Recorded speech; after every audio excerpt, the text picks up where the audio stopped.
దేశవ్యాప్తంగా రక్షణకు సంబంధించి కేంద్ర ప్రభుత్వం చర్యలు తీసుకుంటుంది.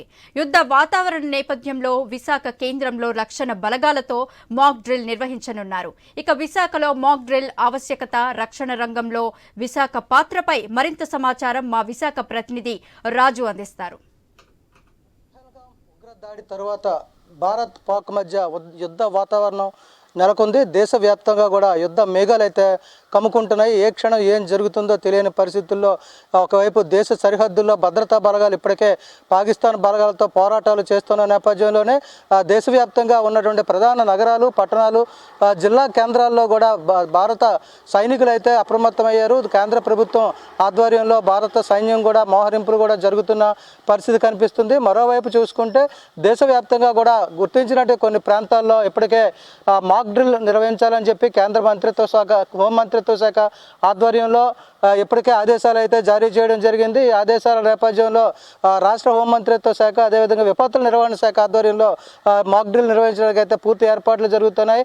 దేశంలో గుర్తించినటువంటి ప్రాంతాల్లో ఆంధ్రప్రదేశ్లో విశాఖపట్నం ఒకటి ఉంది. అదేవిధంగా తెలంగాణకు సంబంధించి హైదరాబాద్లో కూడా మాక్ డ్రిల్ నిర్వహించే అవకాశాలు ఉన్నాయి. ఇప్పుడు మనం చూసుకుంటే ఏదైతే విశాఖపట్నం చాలా కీలకమైనటువంటి నగరంగా ఉంది. ఆంధ్రప్రదేశ్ మొత్తంలో సముద్ర తీర ప్రాంతం ఉన్నటువంటి, ఎక్కువ సముద్ర తీర ప్రాంతం ఉన్నటువంటి నగరం విశాఖపట్నం. దాంతోపాటు దేశ సరిహద్దులు కాపాడాల్సిన రక్షణ దళాలు, నావికా దళాలు కూడా ఇక్కడే మోహరించున్నాయి. ఎప్పుడు యుద్ధం వచ్చినా కూడా దీనికి సంబంధించి కూడా ఏదైతే నావికా దళం ఇక్కడే ఉంది. నావికా దళం ఆధ్వర్యంలో అమ్ముల పొదిలో కూడా అస్త్రాలు కూడా, భారతదేశ అమ్ముల పొదిలో ఉన్నటువంటి అస్త్రాలు కూడా విశాఖపట్నంలోనే ఉన్నాయని చెప్పుకోవచ్చు. ఈ నేపథ్యంలో ఇక్కడ భద్రతకు సంబంధించి కూడా పూర్తి స్థాయి ఏర్పాట్లు, ప్రత్యేక నిఘా నిరంతరం కొనసాగుతూనే ఉంటుంది. కానీ ప్రస్తుతం ఇప్పుడు ఉన్నటువంటి పరిస్థితుల నేపథ్యంలో విశాఖపట్నం మరింత దృష్టి సారించాల్సిన అవసరం అయితే కనిపిస్తుంది. సముద్రంలో ఇప్పటికే ఏవైతే యుద్ధ నౌకలు కావచ్చు, జలాంతర్గాములు కావని యుద్ధ ట్యాంకర్లు కూడా ఇప్పటికే సముద్రంలో మోహరించి ఉన్నాయని చెప్పుకోవచ్చు. నౌకాదళ ఆధ్వర్యంలో ఎప్పుడు ఏ క్షణం యుద్ధం వచ్చినా కూడా దాన్ని ఎదుర్కొనేందుకు సిద్ధంగా అయితే నావికాదళం ఉందని చెప్పుకోవచ్చు. మరోవైపు విశాఖపట్నంలో ఉన్నటువంటి ఐఎన్ఎస్ కళింగ, ఎన్ఎస్ డేగాతో పాటు ఎన్ఎస్టీఎల్లో ఏదైతే యుద్ధానికి సంబంధించి, యుద్ధంలో ఎదుర్కొనేందుకు ఆయుధాలు ఏవైతే ఉంటాయో బాంబులు, బంకర్లతో పాటు ఇతర ఆయుధాలు కూడా విశాఖపట్నంలోనే డంప్ ఉంది. ఆ డంప్ కూడా నిరంతరం నిఘాలో కొనసాగుతున్న పరిస్థితుల్లో ఎక్కువగా ఉగ్ర దాడులు అవకాశం ఉన్నటువంటి నగరాల్లో విశాఖపట్నం ఒకటిగా చెప్పుకోవచ్చు. దీనికి సంబంధించి కేంద్ర నిఘా వర్గాలకు ఉన్నటువంటి సమాచారం ప్రకారం కూడా ఇప్పటికే పెహల్గా ఏదైతే ఉగ్ర దాడి ఉందో, దాడి తర్వాత విశాఖపట్నం కూడా పూర్తిగా రక్షణ కవచంలో ఉందని చెప్పుకోవచ్చు. మరోవైపు దేశ సరిహద్దులకి సంబంధించి కూడా నావికా దళం పరంగా ఇప్పటికే మోహరింపు కూడా జరిగినట్టుగా తెలుస్తుంది. ఈ నేపథ్యంలో కేంద్ర మంత్రిత్వ శాఖ ఆధ్వర్యంలో రాష్ట్ర హోంమంత్రిత్వం, అదేవిధంగా విపత్తుల నిర్వహణ శాఖ ఆధ్వర్యంలో ఇప్పుడైతే విశాఖపట్నంలో మాక్ డ్రిల్ నిర్వహించేందుకు ఏర్పాట్లు చేస్తున్నారు. అందులో భాగంగా రాష్ట్ర పోలీసు, ఎన్డీఆర్ఎఫ్ బృందాలు, ఎస్టీఆర్ఎఫ్ బృందాలతో పాటు రాష్ట్ర సివిల్ పోలీసులతో పాటు విపత్తుల నిర్వహణ శాఖకు సంబంధించినటువంటి ఇతర శాఖలన్నీ కూడా ఈ మాక్ డ్రిల్లో పాల్గొనే అవకాశాలు అయితే ఉన్నాయి. దీంతో విశాఖపట్నం దృష్టి అయితే ఇప్పుడు అందరి మీద పడింది. దేశ రక్షణలో కీలకమైనటువంటి పాత్ర అయితే విశాఖపట్నం పోషించబోతున్న పరిస్థితులు ఉన్నాయి. 1971లో కూడా జరిగినటువంటి ఏదైతే మాక్ డ్రిల్ ఉందో, ఆ తర్వాత మళ్ళీ ఇప్పుడే ఇన్ని సంవత్సరాల తర్వాత మళ్ళీ మాక్ డ్రిల్ నిర్వహించడానికి అయితే కేంద్ర ప్రభుత్వం నిర్ణయం తీసుకోవడం కూడా ఒక విశేషంగా చెప్పుకోవచ్చు. అంటే ప్రస్తుతం దేశ సరిహద్దుల్లో ఉన్నటువంటి పరిస్థితికి ఇది ఒక నిదర్శనంగా చెప్పుకోవచ్చు.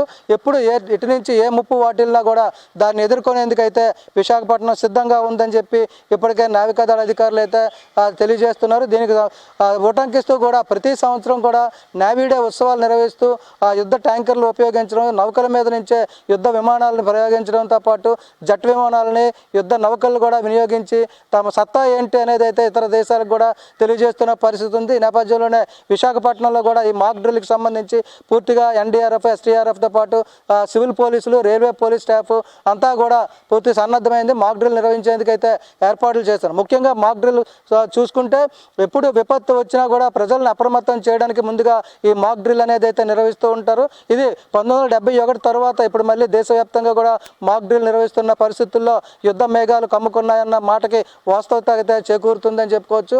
భారత్ పాక్ మధ్య ఏ క్షణమైన యుద్ధం వచ్చినా కూడా దాన్ని సమర్థవంతంగా ఎదుర్కొనేందుకైతే రక్షణ దళాలు అయితే సిద్ధంగా ఉన్నాయని చెప్పడం కోసమే ఈ మాక్ డ్రిల్ నిర్వహిస్తారు. ముఖ్యంగా మాక్ డ్రిల్లో ఏదైతే ఒక సైరన్ మోగుతుంది, సైరన్ మోగినప్పుడు ప్రజలందరూ కూడా నేల మీద పడుకొని ఉండాల్సి ఉంటుంది. అప్పుడు ముందుగా ఏర్పాటు చేసినటువంటి వాళ్ళ రక్షణ దళాలు అయితే ఎలాంటి ఉగ్రవాదులు ఎలా అరికట్టాలి, ఎలా గుర్తించాలి అనే దాని మీద అవగాహన అయితే ప్రజలకి కల్పించే అవకాశాలు ఉన్నాయి. ఇక రేపు నిర్వహించేటువంటి ఈ మాక్ డ్రిల్ నేపథ్యంలో విశాఖపట్నంలో అయితే రైల్వే స్టేషన్, ఆర్టీసీ కాంప్లెక్స్తో పాటు ప్రధాన కూడళ్లలో అంటే రద్దీగా ఉండే జనసంచారం ఉండే ప్రాంతాల్లో ఏదైతే ఉగ్రవాదుల దాడులకు అవకాశాలు ఉన్నాయి అని చెప్పేటటువంటి అనుమానాలు ఉన్న ప్రదేశాలను గుర్తిస్తారో అలాంటి ప్రదేశాల్లో ఈ మాక్ డ్రిల్ అయితే నిర్వహించే అవకాశాలు కనిపిస్తున్నాయి. ఇక విశాఖపట్నం విషయంలో పూర్తిగా తూర్పు నావికాదళ కేంద్రం అయితే విశాఖపట్నంలో ఉంది. కాబట్టి ఈ తూర్పు నావికాదళ కేంద్రంలో ఉన్నటువంటి సిబ్బంది కావచ్చు, యంత్రాంగం అంతా కూడా అప్రమత్తంగా ఉందని కూడా చెప్పుకోవచ్చు.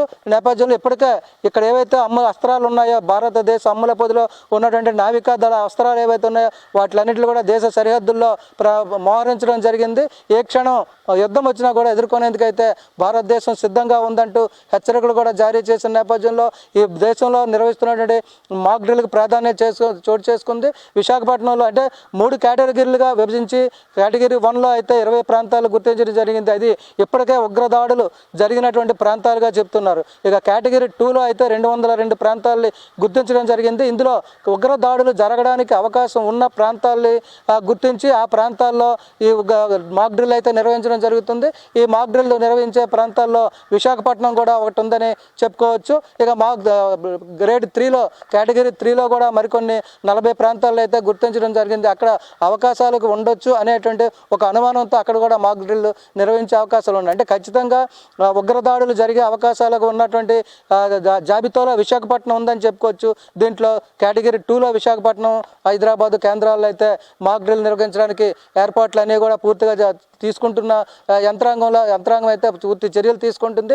తద్వారా కూడా భారతదేశం పక్కనే ఉన్నటువంటి ఏదైతే యుద్ధానికి ఉరికొల్పుతున్నటువంటి పాకిస్తాన్ ఉందో దానికి సరైన ధీటైన సమాధానం చెప్పడానికి మాక్ డ్రిల్ ఉపయోగపడుతుందని కూడా కేంద్ర ప్రభుత్వం కూడా అభిప్రాయపడుతున్న నేపథ్యంలో విశాఖపట్నంలో నిర్వహించేటువంటి మాక్ డ్రిల్కి ప్రాధాన్యత చోటు చేసుకుందని చెప్పుకోవచ్చు. వీడియో జర్నలిస్ట్ స్వామితో రాజు, ఐ న్యూస్, విశాఖపట్నం.